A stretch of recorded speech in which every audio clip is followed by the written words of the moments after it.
afternoon footy.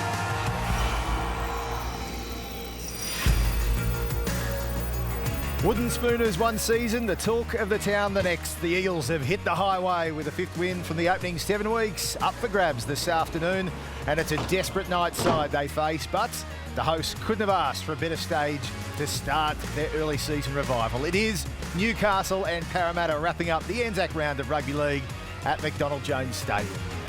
Yes, hello and welcome to Chemist Warehouse Sunday Kickoff. It is great to have your company. Great afternoon here in Newcastle for some open, expansive rugby league, and that's hoping we get exactly that. On the sideline with me, it's Darren Lockyer, Alana Ferguson. Feel good, great to see you all. James. Gus, perfect afternoon for footy. I think Nathan Brown would be very happy that the scene that's set today for his team. Yeah, absolutely. I guess there'll be a sense of desperation amongst the Newcastle fans tonight. Look, they haven't been out of all their games. They've been in close encounters, and last week was a blowout scoreline. Sometimes that's the line in the sand you need drawn to say, OK, things aren't right. We've really got to knuckle down and get this right. No better place to do it at home here on a Sunday afternoon. All right, let's bring in the Eels coach, Brad Authur, who joins us ahead of kickoff here at McDonald Stadium. Brad, appreciate your time. A big week for your club coming off the back of Monday, 51-6 to christen your new Bankwest Stadium. How's the team dealt with the euphoria of that leading into this match? Yeah, look, there was a lot of expectation and pressure around that game, and we're probably glad that it's come and gone now. It was a great occasion. The boys done a great job, but we know that we're going to be up against it today. These guys are fighting for their life and fighting for their season, and they're back at home.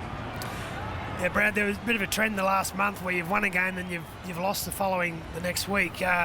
Is that what you're looking for today? You're looking to back up last week's performance with some consistency? Yeah, we're definitely looking at some consistency around attitude, and that'll take care of the performance. But we've been win-loss.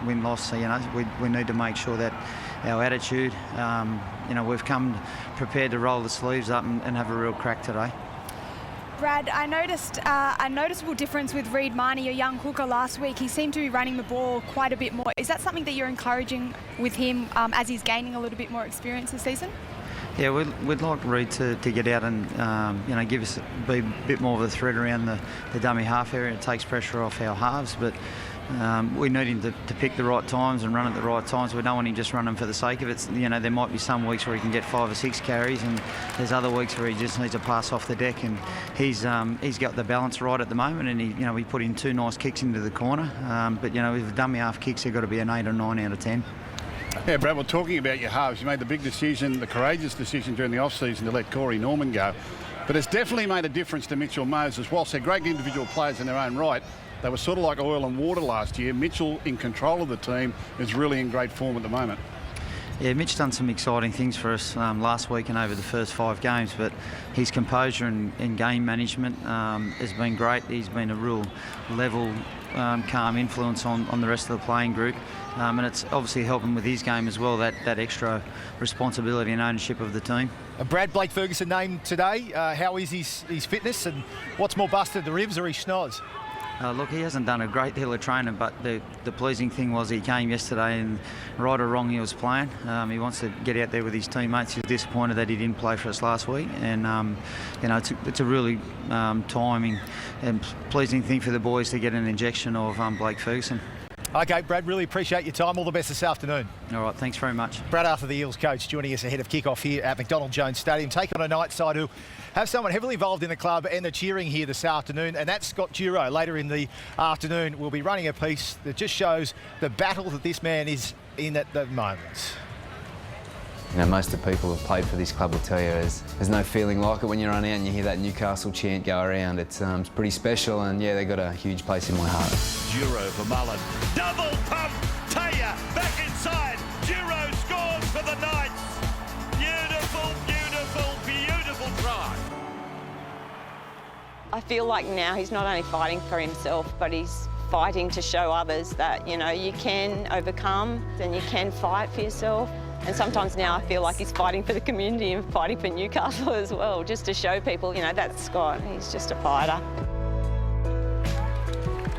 It's a remarkable story, and the full piece with Aaron Molan and Scott Dureau. You can see there he's here at McDonald Stadium today with his family, coming up a little later on in Chemist Warehouse Sunday kickoff. In the meantime, an update from Sportsbet. It's over to Joel Kane. Thank you, Brace, and to Scotty, all the best, mate. Absolute champion. As far as this match is concerned, do we trust the Parramatta Eels? Probably not just yet. Do we trust the Newcastle Knights? No way, Jose. So how do we play this match? A bloke we trust every single match so far in a Newcastle Knights jumper. He's been on the left outside. Kalyn Ponga bang. He has scored a try at McDonald Jones Stadium. So he's the man today. Edric Lee, anytime try scorer, enjoy the match, but most importantly, gamble responsibly. Well, still to come, looking forward to this. We wind back the clock to 2001 and look at the backstory between the two grand finalists from that year, the Knights and the Eels. Some good fun ahead with the great Mark Hughes. It's all ahead live from Newcastle in just a moment.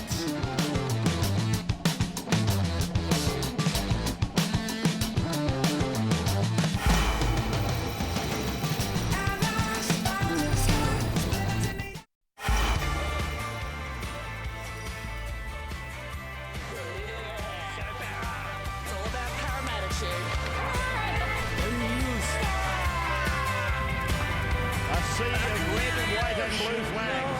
There he is. The man they consider to be the best player in rugby league at the moment. 3 times they've been here for 2 victories. We are almost there. A matter of seconds and counting.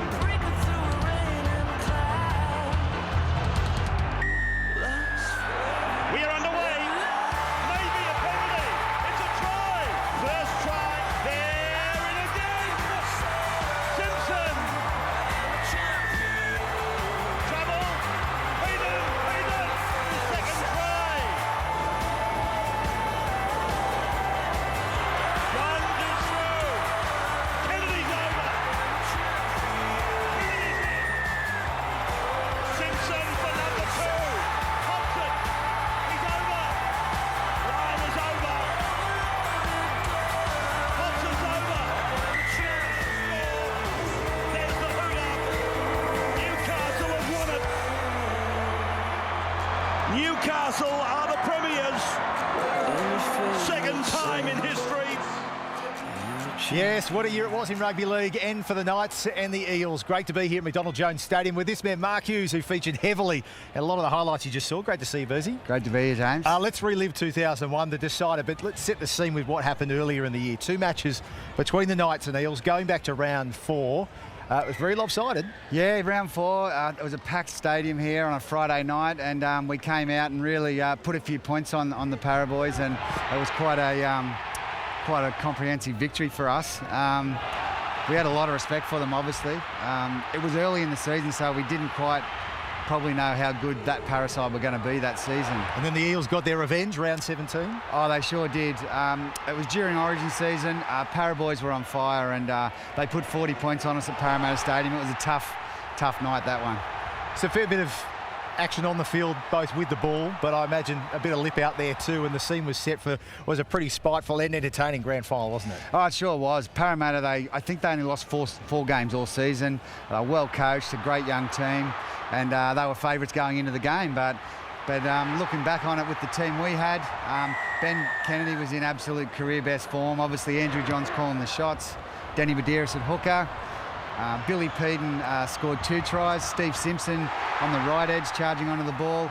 Guys like Tamana Tahu scoring tries. We had a very talented team. Do you get asked often to compare the two, 97 and 2001? Which one stands out the best? Yeah, everyone always asks, and they're both special for different reasons. Obviously, winning 97, the first ever time, very special time. But then the full competition, 2001, 90,000 people, was a special event of that one. First ever night game. 2001 under lights. Is there a moment in that grand final that actually stands out most for you? Oh, for me, we obviously got off to an amazing start that first 40 minutes, but I think the Parra boys started to get a little momentum, and Andrew Ryan was just about over the try line, and Steve Simpson did an amazing tackle to hold him up. And it's a game of inches, I guess, and if he got that down, Bobcat, who knows, it could have been a whole different scenario. But, Steve Simpson, just an absolutely outstanding player, and Yeah, it was an amazing tackle. There's been a lot happen for you off the field since your rugby league career. You battled with brain cancer and you've turned a negative into a positive with the Hughes Foundation. And Beanie, for Brain Cancer Round, the last 2 years has been a massive success, raising funds and awareness for the fight against the disease. And this year we're back, round 19. Bring it on. Yeah, round 19, mate. We can't wait. And, you know, the rugby league as one, clubs, media, fans, we've all come together for our cause. And it's just a special, amazing time, and it's helping us find answers to brain cancer. So round 19, check it all out. June 1, you can start to get your beanies. So get on the Hughes Foundation websites and Instagrams and stuff, and follow us. But we're very excited and looking forward to a big campaign. Mark, great to catch up with you. Great to be here, mate. What a scene it is here in Newcastle. Now it's to the modern day rivalry between the Knights and the Eels, and one of the stars for the visiting side today is with Darren Lockyer. Yeah, thanks, Brace. Mitchell, huge day on Monday for you and the club. At what point did the coach bring you back down to earth? Yeah, it was obviously a good win by us, but you know, we knew that, you know, it's only the start of the season. We've got to keep our head down, and you know, we know that Newcastle are going to come out firing today, and that was our next job right after full time.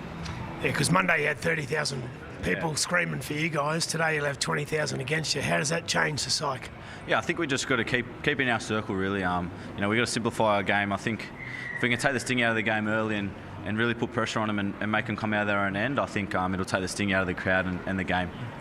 Reid Marnie, looks like you and him have struck up a really good combination. You enjoying that? Yeah, I'm loving playing with Reid. He's, you know, he's just got a calm head, and you know, he gets me the ball when I need the ball, and you know, we've got a good feel for when I want the ball and when I don't need the ball as well. So yeah, I'm loving playing with him at the moment, and it's really showing. All right, mate. Thanks for your time. Good luck today. Thanks, Lockie. Back to you, Brace. Thank you very much, Lockie. There he is with Mitch Moses. How good was he on Monday? Lana seems to be revelling in the role as the key playmaker in the outing of Corey Norman from the Eels. Yeah, he does. He's been playing some great footy. He's got a skill set that you can't coach, but I think what he's been doing as of late is he's really been controlling the game very well. He knows when to run. His kicking game, as we see here, has just been outstanding. But he's making all the right decisions for his teammate, and it all kind of is unfolding and playing out for the best for them. I think also Mitchell Moses, he's really injecting himself into the game at the right time. He's coming out firing, and by making those decisions, it's playing out. We saw their incredible efforts on the field last week, and Moses alongside Gutherson, I think between the two of them, they just played unbelievable footy. He's certainly growing and just doing all the right things for their team. They're really coming together as a team. I think that's what's working. They come here full of confidence today. Back to this matchup shortly, but don't go anywhere. Coming up, we've got a very special story coming your way. Aaron Molan catches up with Scott Dureau. It's a heartbreaking yarn and one you need to see. Stay with us. You're watching Chemist Warehouse Sunday Kickoff.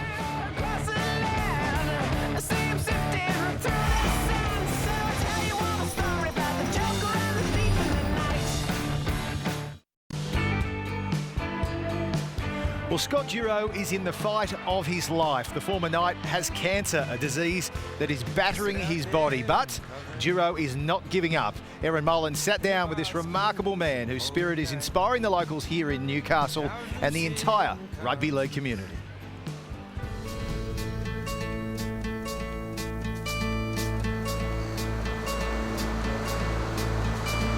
Newcastle is very special to you for many, many reasons, and one of those is football, the Newcastle Knights. Tell me about your time playing with Newcastle. Yeah, so I was a Knights junior, moved to Newcastle when I was 16. Loved it ever since, loved the sport, loved the town, loved the club. You know, most of the people who have played for this club will tell you there's no feeling like it when you run out and you hear that Newcastle chant go around. It's pretty special, and yeah, they got a huge place in my heart. Dureau for Mullen. Double pump, Taya back inside. Dureau scores for the Knights. Beautiful, beautiful, beautiful try. You were just telling us some great memories right here. Yeah, so this is the actual room we had our wedding reception in with me and my wife. So yeah, it's a beautiful spot. Love coming in, and we spend a lot of time on the beach and around these parts. So yeah, very good memories here. Libby is your beautiful wife. You've got two little girls. Tell us about your family. Yeah, so met Lib while I was playing here at the Knights. She was a year behind me at school. I guess we fell in love, and the rest is history. We've been together now for well over 10 years, and spent 5 years overseas in France together, which was unreal. And now I've got two beautiful little girls. Families, I guess, they're everything for me, and they're the reason why I'm going to fight so hard through this battle. Talking about your battle, tell us what it is. 2012 going into 2013 had some headaches and different bits and pieces and some blurry vision, and went and had a checkup and found out that I had a brain tumour. So pretty rapidly was lucky enough to get in touch with Dr. Charlie Teo, who decided to operate ASAP.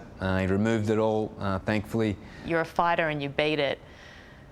What was that like when you got the initial test back that it had gone and that you were okay?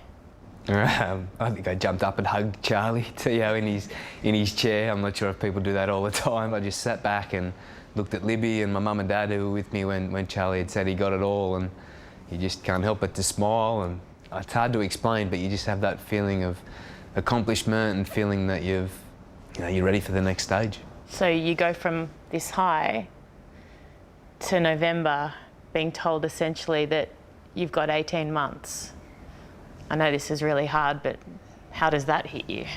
Yeah, that's the worst day of my life for sure. And to sit there and have someone say you have 18 months to 2 years to live, I physically couldn't bring myself to ring Libby to tell her. Dr. Teo did that for me. He rang her and he offered to do it, and I just didn't think there was a possible way that I could do it. I don't know, for some reason you feel like you've let people down, and with your loved ones, you know, they're going to hurt just as much as you are, so it's not easy. What does she and those little girls mean to you? Yeah, they're everything. They're my world. If it wasn't for them, I don't know where I'd be, to be honest. I don't think mentally or I'd probably be able to handle it. Especially initially, Libby was so strong and supportive, and she said, we've beaten it before, we'll do it again. And I guess ever since then, I've just had those words have been in my memory, and she's right. We did beat it once, so we're going to do it again.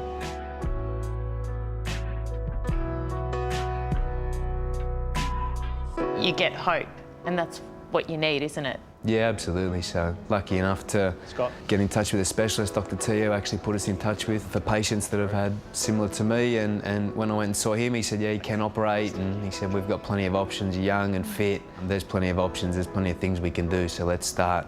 You're going to start chemo, and after your first round of chemo, hopefully it's in a good enough condition we can operate, and then we'll go from there. How you doing? Yeah, good. Just the way. As visible there, so definitely think that there's been early signs of things going the way we want to go, and we just got to keep pushing on. Yeah. What did that do for you? Yeah, I think you go from, there's a few stages, you go from hope to then belief. So I think hope's when I've always got hope. I always hope, I hope we're going to win every weekend, and I hope we're going to, I hope they find a cure for cancer, and I hope that I'm around when they do that. But when you have that belief and you know that there is, this is going to happen, and I remember sitting with the doctor that day, and I looked him in the eyes, and I believed him what he said to me. So I now have belief that he's gonna do the right thing by me, and he can fix what I've got. I've got plenty more to live for. I feel like now he's not only fighting for himself, but he's fighting to show others that you can overcome and you can fight for yourself. And sometimes now I feel like he's fighting for the community and fighting for Newcastle as well, just to show people, that's Scott. He's just a fighter. It doesn't take long after meeting Scott to realise that apart from his family, rugby league is his entire life. He lives and breathes it. He loves it. And despite everything else that's going on, he still stays connected. In fact, he works full-time for the Newcastle Knights, coaches their under-20s, looks after their junior pathway, and also helps with the kicking in the first grade squad. Clem, you need that speed in the centres this week, Rob. It's been a great outlet, I guess, for me, and it's somewhere where I go and I'm busy and I have plenty of things to do, and I love helping the younger players especially try and live their dreams. I was lucky enough to live mine. First day he starts chemo, he comes into work that afternoon to coach the young kids, not to turn up and teach Kalyn Ponga how to goal kick, but his young boys, so that's probably a real highlight about Scotty, his ability to, I suppose, accept where he is and make the most of what he's got.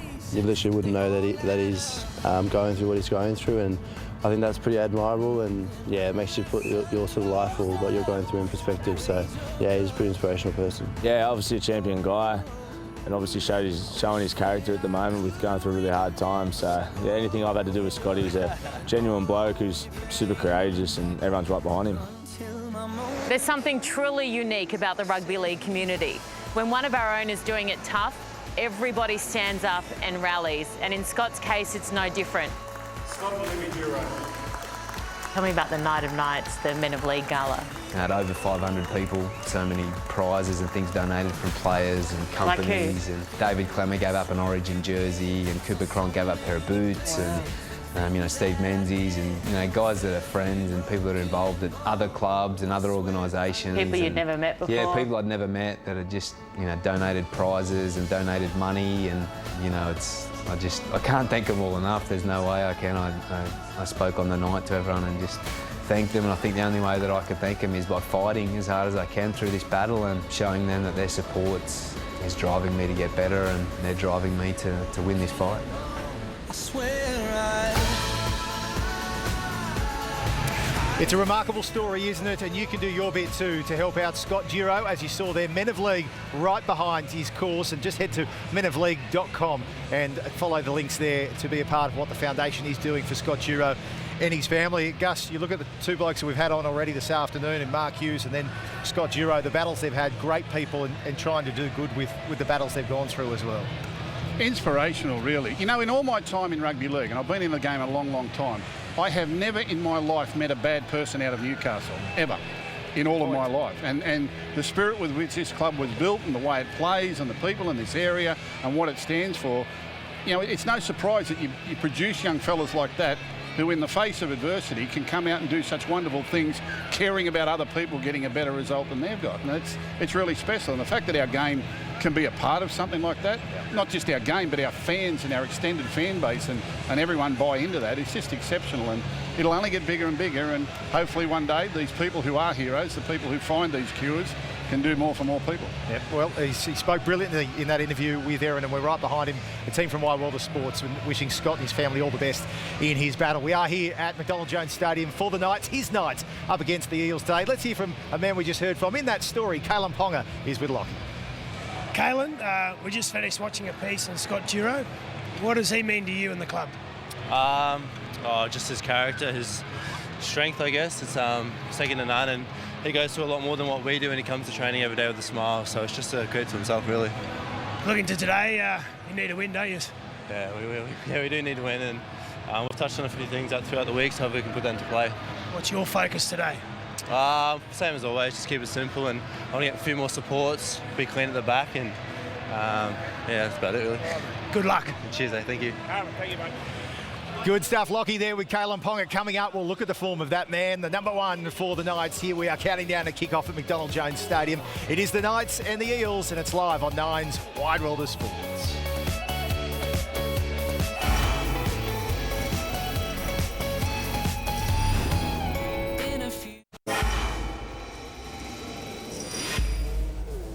It's no days off. Take no breaks. Here we go. Ponga! Kalyn Ponga explodes away. It ain't your day. I lost my mind. Goes in one side, comes out the other. He's a superstar, this kid.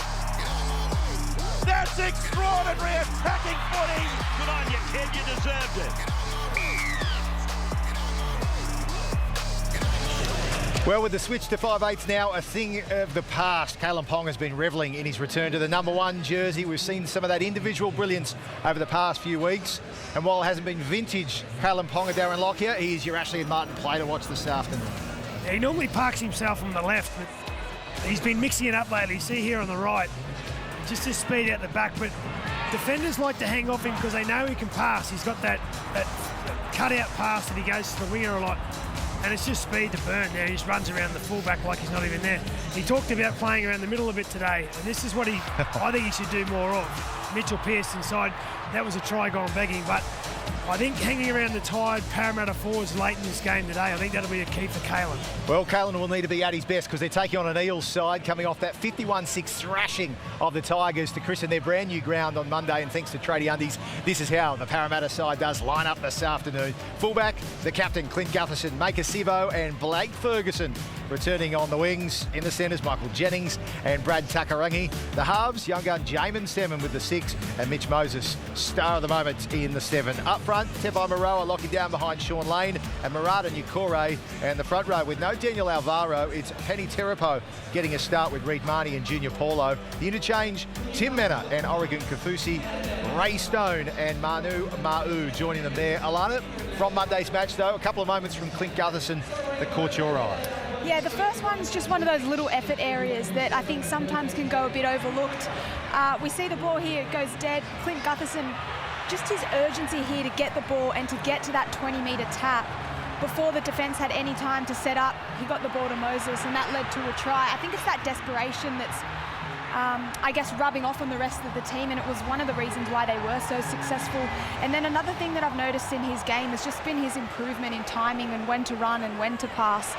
He gets out here from dummy half, he backs himself, he takes them on, and then again just a perfect pass for Jennings to score, take it over the line, just perfect. I think he's just nailing a lot of areas. Yeah, timely form too, off contract at the moment, Clint Gutherson. Let's get another update from Sportsbet now. It's back to Jolka. Well, coming up, we'll see how the Knights line up this afternoon, and their coach, Nathan Brown, joins us live at the desk. It's Chemist Warehouse Sunday kickoff, and you're watching it live on 9.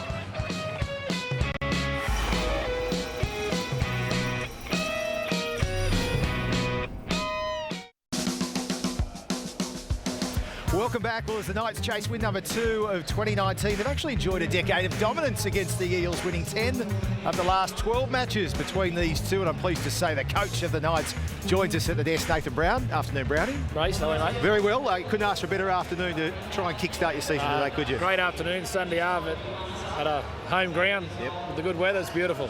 The players, they love this stage. This is where Newcastle revels, don't they? Big home crowd and all on the line. Yeah, we've had a number of home games this year where we've had a win and a couple of very close losses, so we'd certainly like to reward our fans because they always seem to turn up for us. And obviously last week we didn't put a foot in the right direction up there at Gold Coast, so hopefully we can do that better today. Before last week, it was probably just a lack of execution, but last week was a lack of attitude. From a coach, do you change the way you approach this week? Oh, look, I was just saying to Gus there, like before, we went in that sort of the first sort of month of footy. We competed really well. We won 1, lost 3 by a total of 10 points, and the highest score against us was 17. So I really felt we were sort of making good progress in the attitude bit, and then we started poorly against Manly, and then when we got going, we got ourselves back in a position to win, and our execution, as you said, wasn't quite right. So coming into last week, we actually put focus really hugely on our offence and more importantly around the people they're line running off junior, and clearly we just forgot the attitude bit and the execution part of our play. Whilst we turned a lot of ball over, I think we got over the line 6 times in 25 minutes in the second half, but somewhere in amongst that we totally forgot the bit to compete, and that's one of the unforgivable sins in any sport. I was just saying earlier before you got here, Nathan, that you've been really competitive in all those games, as you say. Sometimes it takes a loss like that, as bad as that, when you least expect it, to get the message through sometimes that there's still stuff that's got to be fixed up. What's their attitude been like this week in response to that? Well, we had the boys were in for recovery on Monday. They had a tough video session on Wednesday, which was a little bit embarrassing for numbers of players. Obviously, everyone here would have seen our transitions on the errors and the lack of commitments. That was not good for anyone to see. I've been there myself as a player, and certainly I remember those pitches and don't like what I saw. So that was tough, but Thursday had a really good session, and then yesterday trained well again. But last week was probably our best week of training, but come game day we didn't sort of compete so well. So one of the things that I've sort of been trying to build towards since I've been here is, as our squad got a little more experience and we got some better players in the squad, was actually having a team where they're going to turn up every week and compete. And last week I thought, whilst we lacked a little bit of talent in some areas, we got that most of the time, and our first month we certainly got it, and maybe I started to get a little bit ahead of where we maybe were. Well, that's going to be my next question. Where is your team at the moment, so far as the years that you've been through trying to rebuild this club and build this roster and wherever it is? This team now, is this good to go for the next 2 or 3 years? Is there still room for improvement, do you think? Oh, look, I think, the best part of the job that we've done here, Gus, won't come till 21, 22, and when you do a job like this, there's always a chance that someone else may get the benefit of what's been put in place. You know, it's always the risk when you do a start from a lower base, as you did at Penrith, and Ivan sort of, I think Cook got the best part of what Ivan and yourself put in place there, and there is always that risk that can happen, because for us to have our best team, yeah, we're going to need to have 7 or 8 players in the squad that are good players who debuted at our club. You know, our 16s have just made the grand final for the second time in 3 years. Our 18s were reasonably competitive. We've got some really good young players, and that's when the squad will be at its best. But this squad here, truth be told, as the coach, do I feel we've underachieved a bit this year? We certainly have. I think we're a better squad than what we've shown in the last week or two. Nathan, appreciate your time. We'll let you get back to your team. Thank you. All the best this afternoon. Nathan Brown joining us here as we count down the kickoff. Chemist Warehouse Sunday footy will be a beauty. Let's have a look at how Nathan Brown's team does line up this afternoon, thanks to Tradie Undies. It is Kalyn Ponga, the star in the number 1 jersey. Edric Lee on one wing, Sean Kenny Dow the other. In the centres, Heimel Hunt and Jesse Ramian.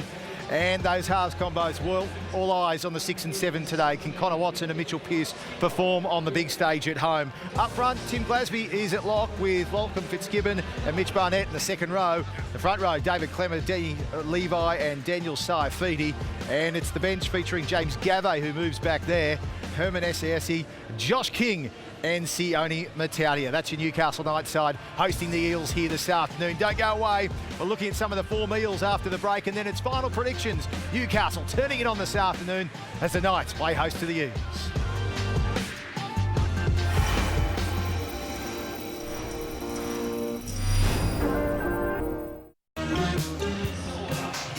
Well, they've been in good touch, these two, haven't they? Mitch Moses, the star of Monday night's demolition of the Tigers, and Reid Marnie's enjoying his time feeding Moses some ball. Darren Lockyer, and as we fire up the Isuzu MUX Analyzer, we're about to see just that. He's got a great pass left to right, Reid Marnie. You see here, Moses he gets wide, gets width, and he digs into the edge really quickly. You got players in motion out the back. That puts the defenders under pressure. You see there, that was last week, or that was Monday. And then this is against the Bulldogs a few weeks ago. Same setup. This time he goes out the back. He digs into the edges early. That puts all the outside defenders under pressure there. They're defending all that space. And then it's a set play here. You see there 4 on 3, but then it ends up being a 1-on-1 miss. But again, just bodies in motion. So just watch for that really wide pass. Moses digging into the edges, putting the Newcastle Knights outside men under pressure today. All right, Lockie, can you pick me a winner this afternoon? I'm with Joel Kane. I'm going the upset, the Knights. Okay, Knights at home. Alana? I'm going to take the Eels. All right. Gus, final word from you. I'm going to go with the Eels. You're not convinced though, are you? No. Okay, but I'm going with the Eels. Sticking with it. Thank you, Gus. Thank you, Alana. Thank you, Lockie. Bring it on. Coming up after the break, Chemist Warehouse Sunday footy, live on 9 from Newcastle.